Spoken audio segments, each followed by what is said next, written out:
So I think when I think about the word community, I come from a kind of Southern Black queer male idea. And community really means togetherness, even in the face of kind of problems and tensions. I don't necessarily believe in romantic communities or romancing communities, meaning that we are not going to address the problems, right? So community allows those critical dialogues to take place, and it also allows for a sense of belonging when I think about community.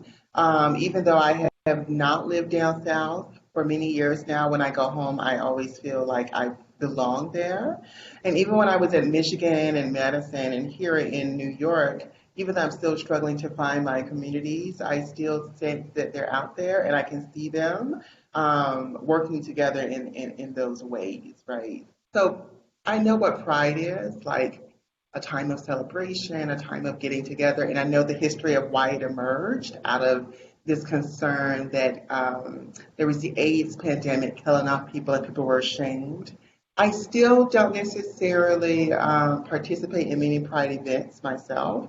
They are very much concerned with a particular type of gay, um, white, gay, middle class folks, and I've tried my best to go to pride events, and I don't necessarily feel welcomed when I go to pride events, particularly if it's not black or brown pride, it's white pride, and it's this overwhelming sense of whiteness and white gay maleness, right?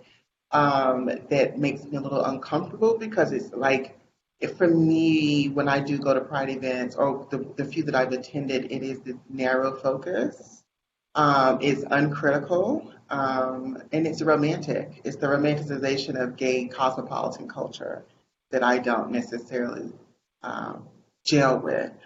So, as a Black Southern queer man, I would like to see pride events really welcome kind of cultural difference, a heterogeneity of gay life in ways I don't quite see it yet. I've lived across multiple states at this moment, Florida, Wisconsin, Michigan, and now New York State, and they represent various different regions. I do think that in the more kind of gay urban centers, it is much more overwhelmingly narrow. But at the same time, even in those locations, there is Black Pride, and I tend to go to Black Pride, and those are usually smaller in scale, and except when you go to Atlanta or DC. But outside of that, they're smaller, and I always wonder why they're smaller.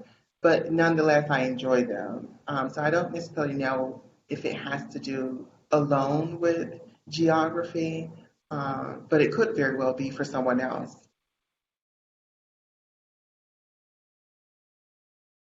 I think historically, pride was for everybody.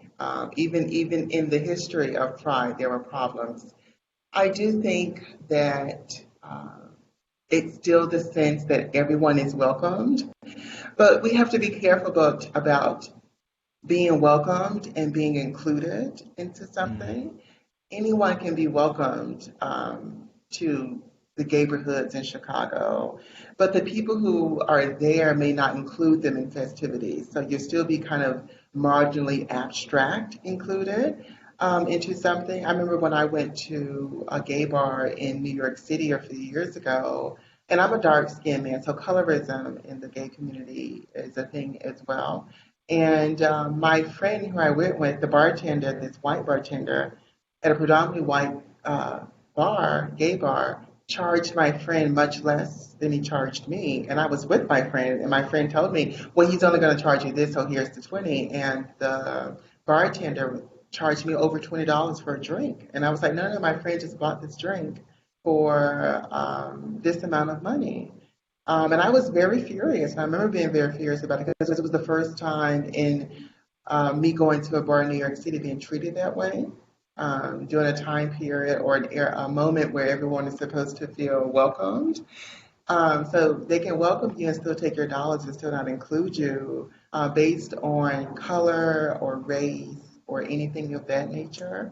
And that was an awful experience. I mean, it was so bad that I had to leave the club. I was so angry. And it was the first time where I felt, because I read about this a lot, it was the very first time I felt the reality of being Black and dark skinned and trying to carve out belonging within predominantly white pride communities. And I've never really tried to do it again, but it was awful.